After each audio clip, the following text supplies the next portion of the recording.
السلام عليكم ورحمة الله وبركاته. ازيكم حبايبي؟ عاملين ايه؟ يا رب تكونوا بخير. يوم جديد وفيديو جديد وروتين جديد زي ما اتعودتوا معايا. فيديوهات كلها حلوة قوي وروتينات كلها جميلة وفيها طاقة ونشاط، ونشوف كده شغل بيتنا وما نريحش ونقوم، يعني كده اللي هو يعني ما نكسلش، يعني مش ما نريحش، لا نريح، بس قصدي يعني ما نكسلش ونقوم كده ايه، نشوف اللي ورانا. نبدأ بس كده الفيديو الأول بالصلاة على سيدنا محمد. اللهم صل وسلم وبارك على أفضل الخلق سيدنا محمد عليه أفضل الصلاة والسلام. وعايزة كده لايك حلو قوي قوي منكم، وعايزة اشتراك للقناة للي ما اشتركش فيها. تمام. شكرا جدا على تفاعلكم الفيديو اللي فات. يعني واهلا وسهلا بكل اللي اشترك في قناتي جديد وكل اللي عمل لايك. بجد بحبكم جدا والله العظيم، ومبسوطه معاكم، بس زعلانه ان انا مقصره معاكم شويه، بس انتوا عارفين ان انا ايه، تعبانه وخلاص هولد. تمام. فيديو النهارده هيكون تنظيفات كده قبل الولاده، والتنظيفات دي مش عشان خاطر الولاده بس، لا انا بعملها على طول، بس انا من العيد الصغير ما عملتش التنظيفات العميقه كده للمطبخ، فالمطبخ بتاعي اتبهدل شويه، وما عملتش التنظيفات دي لان كنت تعبانه. فجبت بقى البنات كده، بناتي، قلت لهم يلا بقى ايه، نقعد ندخل النهارده على المطبخ تساعدوني فيه، لان بجد انا ما كنتش مش قادره بصراحه اعمل حاجه.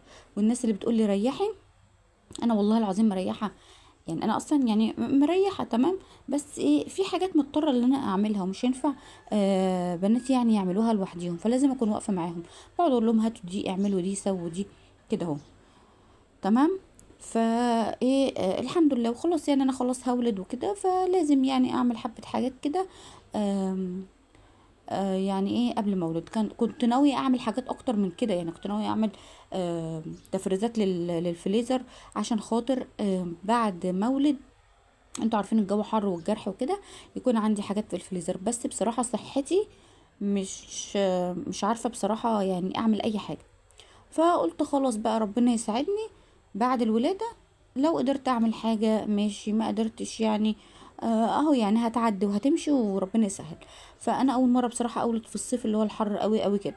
انا كنت والدة قبل كده في شهر 3 في شهر 9، فمش عارفة بصراحة، حاسة في حبة لخبطة كده. المهم في فيديوهات هتنزل لكم وانا والدة، عشان نكون متفقين مع بعض. تمام.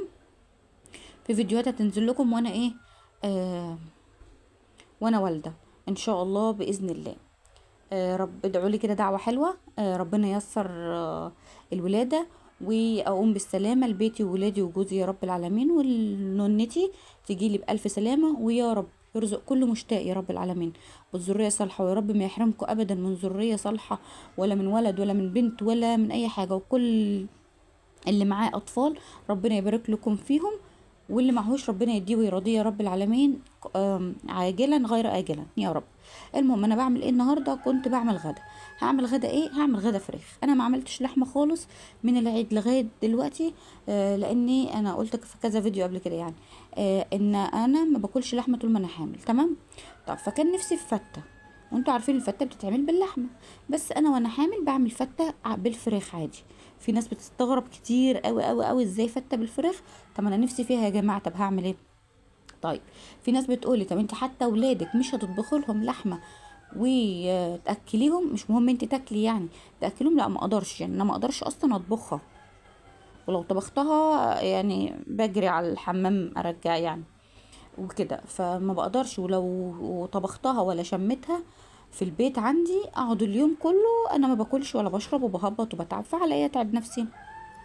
المهم جيت بقى اليوم ده كان عندي بنتي تعبانه، وايه الدكتور كان قال لي اعمل لها اكل مسلوق، فرحت عامله فراخ ليا وليها، عملت لها هي رز، كانت يعني رز من بتاع الفته كده، محطت لها الصلصه وحطت لها ايه الدبوسه كده بحبه شوربه، وكانت مسلوقه تمام. ورحت انا بقى ايه عامله لنفسي الفته، وجوزي والباقي الولاد اكلوا عند بيت حمايه تحت، اكلوا لحمه يعني تحت. فانا ايه عملت كده الفته، قلت بقى اللي عايز ياكل معايا ياكل، واللي مش عايز ياكل خلاص بقى ياكل لحمه. المهم احنا في العيد مش بنحمص عيش، احنا بنجيب عيش ناشف اللي هو متحمص ده، وانا بحب العيش المتحمص قوي. فاخدت رغيف كده كسرته، وايه حطيته كده في الطبق، وحطيت عليه صلصه وشوربه، وعملت ليا طبق فته. عايزه اقول لكم ان الاكل اصلا في الاخر هتشوفوا تحسوا ان اكل عيانين، والله مش اكل مش اكل ناس عاديه، بس يعني هو الواحد ملهوش نفس اصلا، يعني أنا اصلا ماليش نفس ومش قادره اكل وكده، فبحاول اعمل اي حاجه نفسي فيها عشان خاطر ما تعبش واهبط وانتوا فاهمين بقى. وخلاص يعني قربت اولد بقى ومش عايزين محاليل بقى والكلام ده. فاللي ما بياكلش فته عشان خاطر ان هي معموله بلحمه يعملها بفراخ حلوه والله العظيم. حطيت معلقتين صلصه كده. بصوا، انا بستسهل ومش بعمل دقه خل ودقه صلصه، لا انا بعمل الصلصه وبعد ما تتسبك وتمام بحط لها حبه خل تاني. اول ما تاخد غلوه كده اطفي عليها على طول، بتبقى حادقه او مززه يعني كده، وبتبقى حلوه جدا. فانا بعمل كده وبستسهل ايه على طول. فحطيت العيش وحطيت معلقتين شوربه، انا بحب العيش ناشف شويه. وبحطيت الصلصه من تحت، وبعد كده حطيت الرز، وبعد كده حطيت ايه الصلصه تاني من فوق. وعملت لي طبق لان انا بس اللي كنت هاكل، وبنتي كانت رز وشوربه، والباقيين زي ما قلت لكم ايه هياكلوا تحت. وصدر الفرخه بتاعي حمرته خلاص. والاكل بصراحه يعني يلا الحمد لله اكل خلاص، ناس داخله على اولاده خلاص يا جماعه. فالحمد لله تمام. اكلنا كده وخلصنا ودخلت على المطبخ. بصراحه مطبخي كان ولا يسر عدو ولا حبيب زي ما بيقولوا. كان مكركب جدا يعني، في حاجات مش مكان حاجات اصلا، وكان موسخ وحاجات تقع من على الرخامه تدخل جوه ضلفه المطبخ، لان المفصلات عندي واسعه شويه كده، فبتخلي الايه الضلفه مفتوحه. فالدنيا عندي مكركبه، وانا من العيد الصغير يعتبر ما روقتوش، ما كنتش قادره، كنت تعبانه. وكل شويه اقول ايه هدخل التاسع بقى يمكن صحتي تبقى كويسه شويه، لان في السابع والثامن كنت تعبانه. فبرضو الاقي نفسي تعبانه، بص الاقي نفسي تعبانه. فخلاص يعني خلاص يعني فالحمد لله يعني على كل شيء. خدت زي ما قلت لكم البنات وكده، وقلت لهم تعالوا، لان انا اصلا مش قادره اوطي امسح المطبخ اصلا من جوه. انا خرجت الحاجه كده من المطبخ، وخرجت المفارش دي او المشمع ده يعني. بصوا مبهدل ازاي، الاكل بيقع والحاجات بتقع جوه. يعني انا اول مره بصراحه مطبخي يوصل معايا للدرجه دي. بس الحمد لله على كل شيء يعني. معيش غير بناتي بصراحة يعملوا لي. اخواتي كل واحدة في بيتها برضو ومعاها ولادها وكده. وانا في بيت عيلة بس يعني ايه اخت جوزي الله يبارك لها بتروح تجيب لي حاجات من بره وتجيب لي عيش وتشوف برضو طلبات ولادي برضو لو طلبوا حاجة وكده. وعندهم يعني بيتهم برضو بيت عيلة وتحت وكده، فمش هقدر بقى ايه حد يجي يعمل لي تاني. وانا اصلا من الناس اللي ما بحبش حد يعمل لي حاجة، وبتكسف اقول لحد يعمل لي حاجة حتى لو كانوا اخواتي. المهم بقى كده شلت المفارش زي ما انتوا شايفين كان مبهدل ازاي. انا ايه خدت المفارش كده اغسلها، وخليت بنتي خدت فوطه ومسكت المطبخ كده، يعني فوطه منديه بس مش مبلوله قوي، ومسحتهولي كده ونضفتهولي، وبجد خليتهولي بصراحه زي الفل. وتسلم ايديها. في ناس كتير بتقول لي ما تقوليش ان بناتك بيساعدوكي، بس انا ما انكرش حقهم عليا يعني. هما صغيرين بس بيساعدوني بمساعدتي، بيساعدوني بمساعدتي ان انا بقول لهم اعملوا كذا وكذا. مفيش طفل من نفسه كده هيقوم يعمل، ومفيش طفل برضه هيعمل الحاجه زي ما انت هتعمليها، بس اهو المضطر يركب الصعب. فبخلي الولاد يعملوا لي ايه شويه، اللي هو امسحي لي ده اعملي لي ده. مش بديهم حاجه كبيره قوي على سنهم يعملوها يعني، عشان في ناس بتقول هيتحسدوا مش عارفه لا يعني. هما لما هتمسح لي كده حاجه عادي يعني. ف وانا بحب ولادي يعني يساعدوني دايما. المهم ايه حطيت كده ميه سخنه، فتحت ميه سخنه، قفلت الاول الحوض وحطيت ميه سخنه، وفتحت الصابون، حطيت حبه صابون. وابتديت بقى كده اخد المفارش دي ادعكها بالاسبونج حلو قوي قوي قوي، بتنضف قوي. المفارش دي عايزه اقول لكم المفارش دي اصلا بتاعه فرحي بقى لها 14 سنه، وبستخدم معاها الفرشه الاسبونج قصدي والصابون، وبس بغسلها على طول وزي الفل، ولا جرى لها اي حاجه لغايه دلوقتي. لدرجه ان انا اصلا مش عايزه اغيرها لان هي حلوه قوي. لو جبتوا التاني اللي هو شبيكه ده اللي بنحطه للدولاب مش هيعيش معاكم زي كده. هو بيبقى فيه بقع زيت وكده ودهون تمام، في اوقات ما بتطلعش قوي، بس اديكوا شايفين هو بينضف ازاي. انا بغسله قدامكم وانتوا شايفين اهو بينضف ازاي وبيبقى زي الفل والله. وبغسله على الوشين. بعد كده كنت الاول بنشره بصراحه لما كان عندي وقت بقى وفراغ، دلوقتي لا. اخده بفوطه قطن كده ناشفه، وابتدي كده امسح الميه اللي فيه وبيكون نشف، افرشه بقى وارص عليه ايه الحاجه على طول. بصراحه ما كنتش هقدر اقعد واروح اولد والمطبخ بتاعي عامل كده من جوه كمان، عشان يعني الحشرات وده خشب وما يبصي.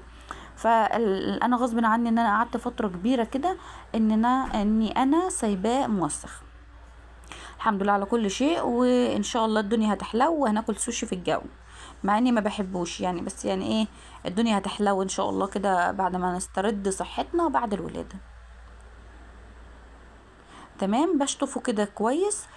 طبعا بقى اللي محطوطين دول في الحوض ميه سخنه وصابون، فالدهون برضو بتبتدي ايه تبقى سهله برضو عليا. المهم اخلصهم كده كلهم، هبتدي يعني كلهم اغسلهم بنفس الطريقه.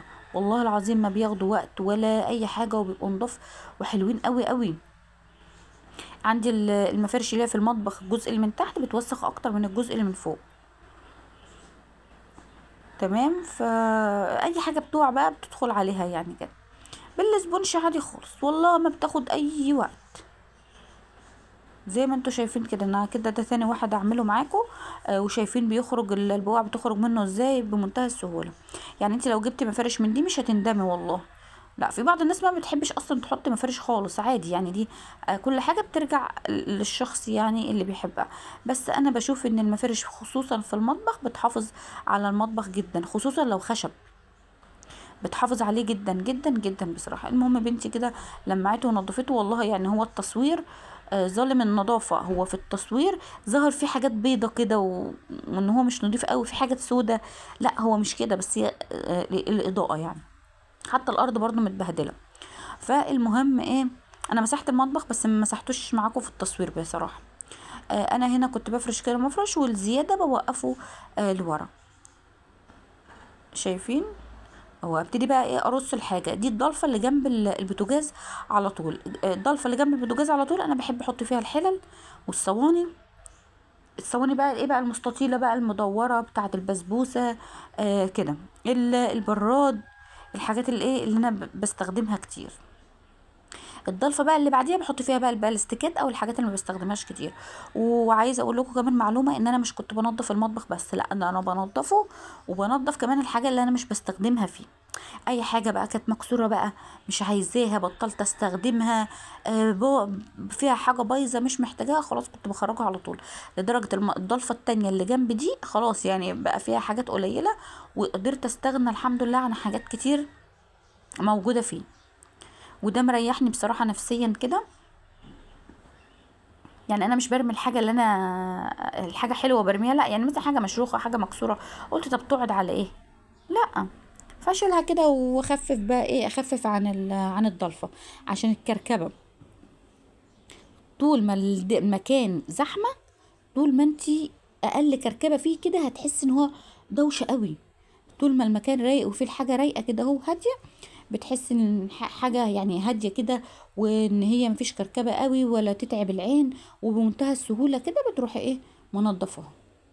كمان ضلفه البلاستيكات اللي انا بقول لكم عليها دي، اللي نضفت فيها حاجات كتير، دي انا مسمياها ضلفه تسابيح. تسابيح دي بنتي عايزه تلعب تدخل على ضلفه البلاستيكات دي وتجيب طباق بقى ومش عارفه ايه وتقعد تلعب. فبعد ما تخلص تروح حطها لي تاني، بس طبعا بتاخدها بنظام وترجعها بهرجله. الاقي الضلفه كده كلها فوق بعضيها. المهم حطيت كده الصواني المستطيل، وحطيت الصواني المدوره وصواني البسبوسه، وهنا في حلتين كده ألمونيا حطيتهم، بحب استخدمهم برضو كده شويه. يعني مش كتير بصراحه. شلت الحلل كلها الألمونيا وخليت الحلتين دول بس. والبراد بتاعي هنا، وهجيب برضو الغطا بتاعه. في اللبانه كنت غاليه فيها لبن. وهحط دلوقتي الحلل الاستانلس بس مش كلها، في 3 حلل انا كنت عامله فيهم اكل بصراحه. فهحط دلوقتي 3 حلل بس. انا حاطه عندي 3 حلل بس استانلس، لا 6 حلل استانلس. وعندي واحده 7 كبيره بس شايلاها، ما بستخدمتهاش خالص لغايه دلوقتي. فهحط دلوقتي 3 حلل، و3 حلل التانيين ايه فيهم اكل. فقلت على بالليل بقى كده بعد ما كله بقى يكون خلاص اتعشى، يعني اشوف بقى اللي فاضي هغسله، واللي مفضيش هشيل الاكل اللي فيه في علبة تلاجة كده ولا حاجة، واحطه في التلاجة واغسلها بقى وارصها مكانها، عشان خاطر احافظ على الايه على نظافة المطبخ يعني. اصل مينفعش ان حد يجي يعني يطبخ لي، ولا حد يجي يدخل المطبخ عندي ولا حاجه يبص يلاقي الدنيا مبهدله كده. امال فين فيديوهات الروتين بتاعتك يعني يا حاج؟ امال فين فيديوهات النظافه بتاعتك؟ يعني باب النجار مخلع يعني ولا ايه؟ فالحمد لله ربنا يعني يبارك لنا في صحتنا ويجعلنا كده دايما يا رب نعمل حاجتنا بايدينا وما نحتاجش لحد ابدا يا رب العالمين. ادي غطا البراد اهو، وادي الغطيان بتاعه الحله. يا رب بس الفيديو النهارده يكون نشطكم كده شويه، او اداكم حماس ان انتوا تقوموا كده ايه، حتى لو كل يوم هتعملوا لكم ضلفه. انا كنت ناويه بصراحه اعمل كل يوم ضلفه، بس اللي هو كل يوم لا، بكره لا بعده لا مش عارفه ايه، لا ايه، مع كمان كنت باخد مثبتات الفتره اللي فاتت، فمش ينفع اخد مثبتات واقوم بقى اجري بقى كده في الشقه. بصوا دول كام غطا كده الومنيوم بتوع الحلل الكبيره اللي انا اصلا شايلاها، اللي بيمشوا مع الصواني المدوره. فاهمين؟ يعني بغطي الصينيه كده مدوره بلاقيه يجي مقاسها كانه بتاعها. فمخليهم كده ايه، بعمل مثلا فراخ مشويه من فوق ولا حاجه فبعمل فيها. الصواني الاستانلس دي خفيفه شويه، الصواني قصدي المستطيله خفيفه شويه، فمش بعمل فيها صواني من فوق. بعمل فيها كيكات بس يعني كده، بتزهات حاجه يعني كده. انما بقى فراخ مشويه بقى وحاجات كده محتاجه تسويه، بعمل في الصواني المدوره. فدي طريقه نظامي بصراحه وترتيبي للمطبخ من وقت ما اتجوزت، مريحاني جدا جدا الحلل فوق والصواني تحت. دي بقى الضلفه التانية اللي جنبيها بتاعت بلاستيكات اللي انا بقول لكم عليها ضلفه تسابيح. نفس الحكايه، شلت المفارش وبنتي مسحت وغسلنا المفارش ومسحناها، وهنبتدي بقى دلوقتي نحط المفارش. بصوا المفارش دي حد كان قصصها لي مش فاكره مين يعني وقت فرحي، ف يعني اللي هو كان بيصغر حاجه وبيكبر حاجه، فقلت خلاص انا مش هقص ولا هقدر، خلي الزياده زي ما هي. المهم حطيت كده الاطباق بتاعت البلاستيك وعلب التلاجة والصينيه المكسوره دي الزرقاء دي. بصوا العلبه اللي انا بشاور عليها دي فيها علبتين تانية جواها، ما رضيتش احطهم من فوق بقى كده، حطيتهم جوا بعض. وفي العلبه برضو تانية اللي تحت اللانش بوكس دي حاطه فيها علبتين. وهنا كده كام حاجه كده معايا حطيتهم تحت، ما بستخدمهمش قوي. البراد ده براد اللي بعمل فيه البيض بس، والكنكه دي اوقات بعمل فيها حاجات دافيه، والهون ومش عارفه ايه، والبتاع اللي واقع ده هو واقع مني بس انا كنت لسه يعني هخلي بنتي ايه تعدله. المهم يعني الرف ده فضي وقلت احط فيه حاجات كده، ومشيت حالي حالي يمشي يعني، عشان خلاص يعني الواحد تعب. فايه الصينيه بقى المكسوره اللي فوق دي انا ما رميتهاش ليه، بخليها بنشف عليها نعناع، بنشف عليها حاجه كده في الشباك. فيعني حاجه قديمه يعني كده بقى بنشف عليها اي حاجه يعني كده كده كده. اكون خلصت معاكم فيديو النهارده. يا رب فيديو النهارده يعجبكم، ما تنسونيش بلايك ودعوه.